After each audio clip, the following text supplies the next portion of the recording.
ராமானுஜாய நமஹ. திருக்கோளூர் பெண் பிள்ளை ரகசியம் 12வது வாக்கியம். எம்பெருமான் என்றேனோ பட்டர்பிரானை போலே.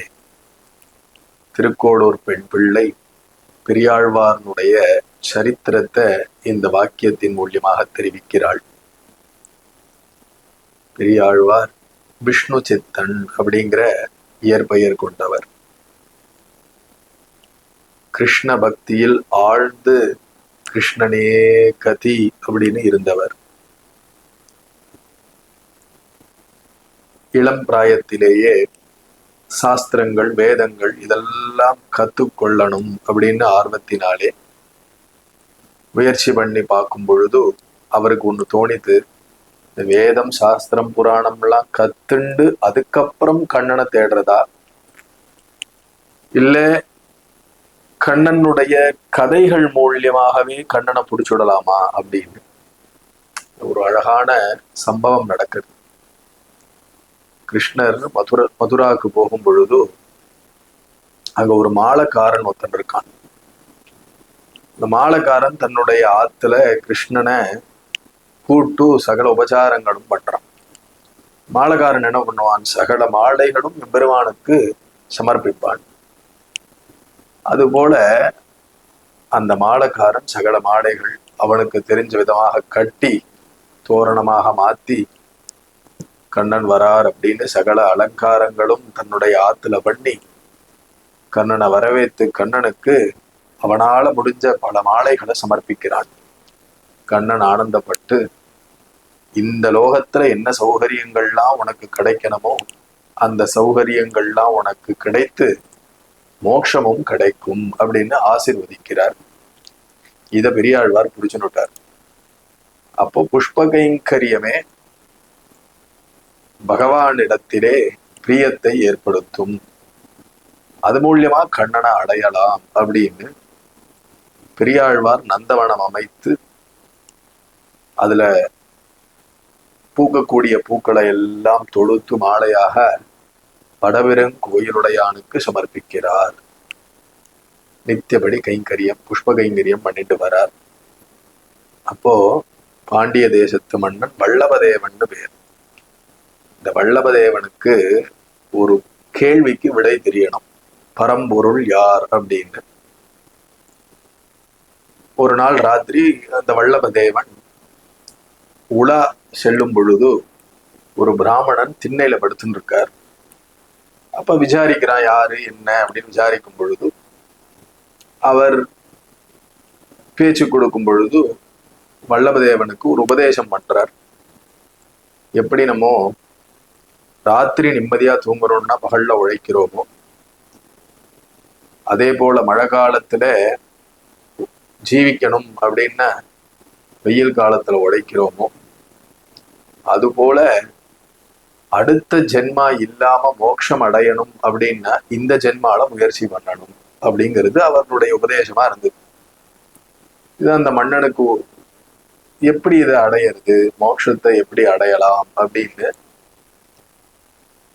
யோஜனை பண்ணி செல்வநம்பின்னு தன்னுடைய மந்திரி இடத்துல கேட்கும் பொழுது, நீ ஊர்ல அவ்வளவு வித்வான்கள் இருக்கா, அந்த வித்வான்களை வர வச்சு ஒரு பொற்கிழியை கட்டு, யாருக்கு அந்த விடை தெரியறதோ அந்த பொற்கிழி விழும்படி பண்ணு அப்படின்னு ராஜா கிட்ட சொல்ல, ராஜாவும் அதே மாதிரி பண்ணினான். அப்ப ஊர்ல இருக்கக்கூடிய சகல வித்வான்களும் வந்து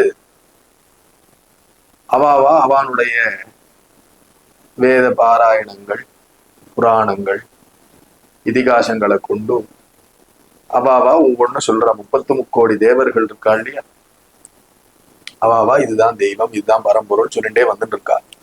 பொற்கிழி கீழே விடை ராஜாக்கு தெரியல இன்னும்.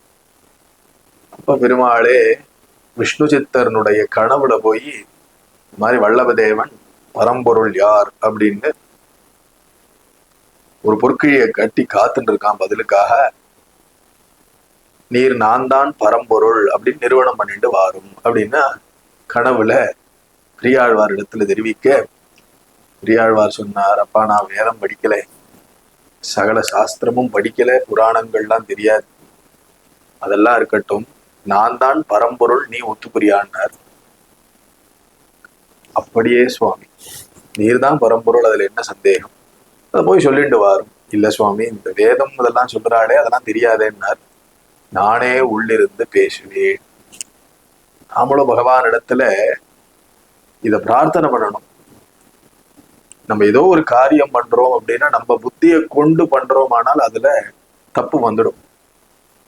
பகவானே உள்ளிருந்து நீ பேசுவாயாக அப்படின்னு சொல்லிட்டு எந்த காரியமும் பண்ணணும்.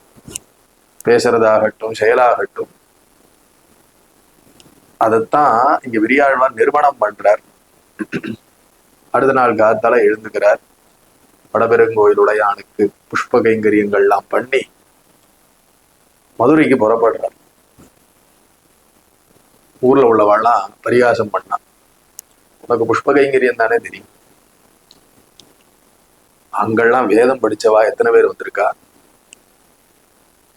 அத்தனை புராணங்களும் தெரிஞ்சவாள்லாம் வந்திருக்கா, அவா மத்தியமத்துல நீ என்ன பண்ண போற?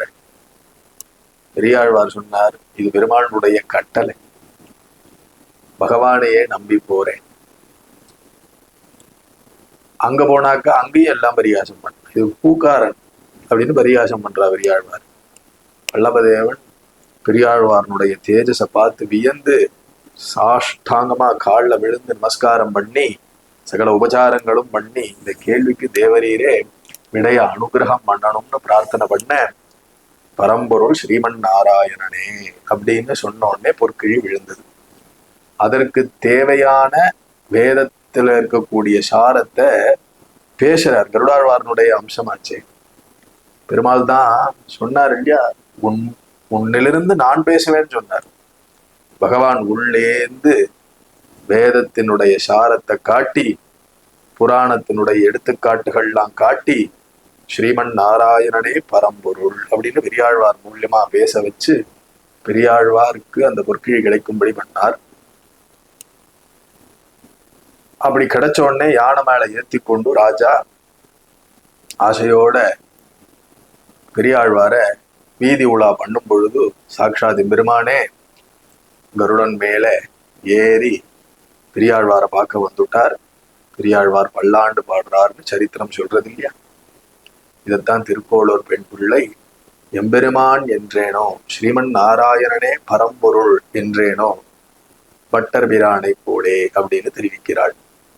ஸ்ரீமன் மகாபூதபுரே ஸ்ரீமத் கேசவ யஜ்வனஹா காந்திமத்யாம் பிரசூதாய யதிராஜாய மங்களம்.